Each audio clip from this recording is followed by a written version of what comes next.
welcome in team number 4 in our countdown to number 1 on Illinois Prep's team previews here alongside Eric Seals. I am Skylar King. And this next program... It's a fun program. Yeah. I mean, athletic all over the field. You know, you can just see the raw talent. We're talking about the Simeon Wolverines, who probably had their best season in school history. Mm-hmm. We're 11-0, lost a hard-fought 17-14 game against Lake Zurich, mm-hmm. who, I mean, that's one of those. Granted, they did play Mount Carmel in that opening game, mm-hmm. but as we've talked about, when you play someone in the first game, it's not necessarily an indication of, but this was, and anyone who watched Lake Zurich last year, you know Simeon was getting hit in the mouth by Jacob Ridley over and over again. Yeah. And a 17-14 score, to put this in perspective, other than the 14 they scored against Lake Zurich, the lowest point total for Simeon all year was 42. Yeah, and that shows that, and I remember being at that game, they were taken out of their game. From Lake Zurich, and they weren't playing their own game. The athleticism, the high scoring, the running all over the field. Horatio Banks and Robert Gregory, they just didn't have the same game against Lake Zurich, and hopefully they fix that. This upcoming year, they unfortunately lose 2 stars on the. Well, they played both ways, didn't they? Banks? No. Reed and Simpson. Demarius Reed, I don't know if he played wideout, but he did give us or at least my favorite story of the year this past year. Go ahead and tell it. Playing Morgan Park, and Morgan Park's. I mean, we were both there. We sort of thought Morgan Park gave up in that football game because Simeon just ran them all over the place. Mm-hmm. And at one point, it was late in the game, Demarius Reed out on the island, like my guy Deion Sanders, covering folks. And one of the Morgan Park coaches decided that it'd be a good idea to talk a little trash. And Demarius Reed had already picked off a pass early in the game. And he picked off this one, too, and decided he should take it all the way to the house. Yeah. And we interviewed him after that football game. And you could just see the confidence and the swagger. And to me, that's what makes Simeon a dangerous program, because they have the athletes who have confidence in themselves. Yep. And to me, they're not. I don't think they're going to go into a game against anybody, regardless of who it is, and feel like they can't win. No, the thing, I agree with you 100% on that. This is the number one thing that I think that can slow Simeon down or stop them is getting behind quick. Sure. I think they can go. A lot of these Chicago public schools, I think they have a lot of talent. They go into a lot of games with a lot of confidence and feel like they can beat anybody. And honestly, they can. They have the talent to beat almost every team in the state. The only problem that they have is when they get behind, we talk about Morgan Park giving up. Right. They gave up once Simeon beat them up a little bit. Seeing the Simeon Lake Zurich game last year, kind of seemed like Simeon just didn't want to be there anymore. That's the only Achilles heel I have for this type of team. If they get behind, they need to learn how to get behind and then come back, or never get behind. Right. Yeah, I don't know which would be easier. Which again, other than that Mount Carmel game, they probably never were behind the whole season. No. Until Lake Zurich. I would prefer them to learn how to come back. Right. Because you're never always going to be on top. You're never always. And there's going to be a time where a team comes out there and really hits you in the mouth and puts you behind. So I'd rather have a team that can come from behind and not give up, even if they're down 3 touchdowns. And this might be, on paper, the most talented team in the state. When you're talking about individual kids that are going to get recruited by big-time colleges. Jordan Diamond, 6'6", 289-pound offensive lineman. Yep. Stud lineman. And a lot of these other teams we've talked about, whether it's Providence with Ryan Ward, Bolingbrook, they've got an offensive lineman in the top 30 recruits in the state of Illinois. Yep. And there's a cornerstone for your offense right there. Without a doubt. But I mean, then we talked about Gregory. Yep, got quarterback Robert Gregory. Got offers from Minnesota, Illinois, Notre Dame, and several other schools. Shaquille Joyner. They talent is not what they're lacking. Right. They have the talent. They have a school that supports the program. Yep. Very rare. They're trying to take that to the next level. Obviously, I think their basketball team has won a couple state championships. Their baseball team has been doing pretty good lately as well. So they have a school that's turning each one of their programs into a powerhouse. Sure. I'm a big fan of Simeon. Because it's in the inner city. They have the speed, they have the attitude, they have the ability to go play D1. The only problem they have is up here. That's the only problem I have with them. Well, to me, it's sort of like what we talked about when we previewed Bolingbrook. That Simeon boys basketball team is something the football teams to be like, look, we got to get some credit over here on the gridiron. And it will be hard. I mean, and you said it a lot too. A lot of high schools, a lot of colleges.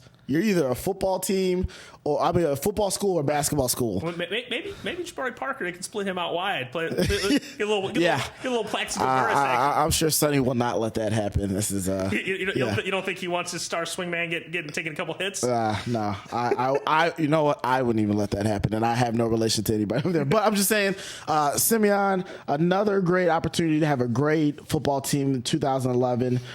More likely, in my opinion, they're going to sweep through the Chicago Public League schools. You got Jefferson City, and you got Mount Carmel, who you already picked to beat them. I did pick Mount Carmel. What we talked about a little bit earlier, Mount Carmel is a program that has been doing this. Well, not that the kids on the team have been doing it, correct, but the people who are instilling how to play the game and how to beat people who may be more talented than you. Because I believe that Simeon probably has more talent. Right. But I believe probably had more talent than Lake Zurich last year. Yeah, I think they did. But if you can get inside, the thing is, and it's well known, and I'll say it here, I'm going to say it right here because hopefully they hear me and think that don't let it happen. Don't let it happen anymore. If you get in Simeon's head, if you get in Morgan Park's head, game's over. And that's the thing.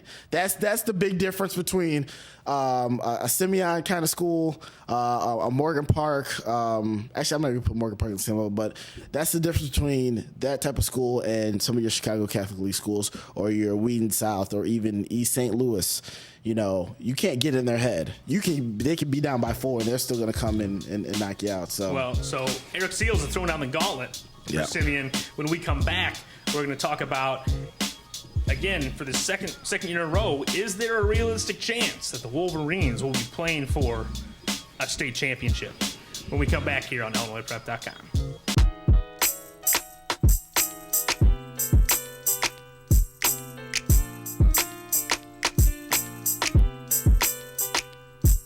Back at it here, Eric Seals and Skylar King talking Simeon Wolverines football.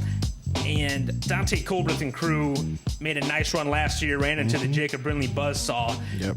First of all, like we've talked about, and again, I said it, I think it's going to be the biggest subplot to this whole season is what class are different schools going to play in. Yep. And 2 years ago, 8A. Last year, 7A. This year, new rules, 17 more kids. What class are they going to be in? Right. Yeah. And so we sort of gave the 7A title game to Mundelein and Glenbard West, but certainly if Simeon's in that mix, then they're going to be vying for a position. Yeah, they're definitely going to be a team to be reckoned with. In 8A, again, it's still probably the easier of the two classes when you look at 7A and 8A. For now, I would still say so until we find some more stuff out. But yeah, I would think so. And so they're going to be competing with Mount Carmel and Maine South, Loyola. Yeah. And so it'll be interesting to see. Again, it's hard for me to believe that Simeon, especially at Mount Carmel, that's why that Mount Carmel game is huge. Oh, it's going to be big. I mean, it was big last year. Because if they win that game, again, I don't know what Jefferson City, Missouri has in that East St. Louis, that showcase Saturday, the second week. But chances are if they beat Mount Carmel, they're going undefeated and they're going to have a 1 seed. Yeah. And from that point, you have no control of where you're going, 7A or 8A, unless you find a way to kick a couple kids out of school. Yeah, and so I think what you're really going to run into is if you get multiple undefeated teams, that's where Simeon's going to get hurt because their strength of schedule is not good enough. Yep. Because for those of you who don't know, if teams have the same record, they go to something they call playoff points. Yep. Playoff points is basically the sum of the wins of your opponents. Mm-hmm. And theirs are not going to be very high. right. And I mean, luckily they have Mount Carmel on there. Yeah. I'm not sure how they treat out-of-state teams. I don't know if they because in theory other states could play more than 9 games. True. So like Jefferson City might have 12 wins. But if you take them away, then that's taking away. Right. Yeah. Yeah. I'm sure they. I mean, that's They have to have a system for it. Yeah. I'm sure if you have more than 9 games, they may I don't know. Yeah, right. That's what I mean. It's definitely an interesting situation for a couple of these schools that are playing out of state competition.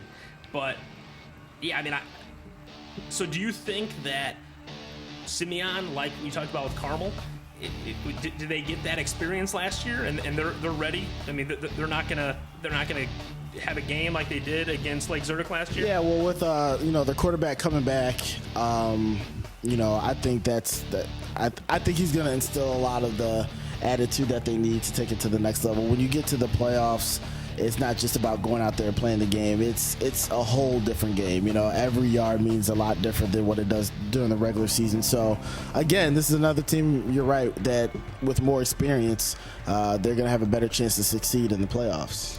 And one thing I really like, senior at quarterback. Yep, I love Gregory. that. Yep. Senior linebacker. Yep. So you have, on not both just sides seniors, of the field, not just seniors, but star seniors who are going to be able to say, look, I'll come up big for us, but you guys still need to do your jobs, and I'll win this 4 downs for us. That's huge. And obviously they also have Mr. Diamond opening up holes when you lose a Horatio Banks. Gosh, that kid I like watching. I remember when I saw him, I was like, this kid. You liked him right away. Yeah, because he's good. you could see not only the speed, but something that I saw that I feel like a lot of running backs, and you can tell me how hard it is. Yeah. He didn't outrun his blocks. Yeah. He waited for those blocks to develop, and then when he said, okay, the blocks have taken, then then it turns on the effort. What it came down to is being able to read the field. Right. And that's something that, even when you go through film with coaches, you can't really teach how to read the field. You can give pointers. That's just really innate in you. And he was really good at that. And you just can't teach that. Yeah. And so that'll be a loss, but still. I'm sure they'll have somebody else coming through. Weapons galore for Simeon. Next time, we're at the top 3. Yep. 3 teams that have all made title game runs in recent years, and 3 teams that, in our minds, are all favorites for state titles this year. Team number 3 next time on Illinois Prep. For Eric, I'm Skylar. Thanks for watching.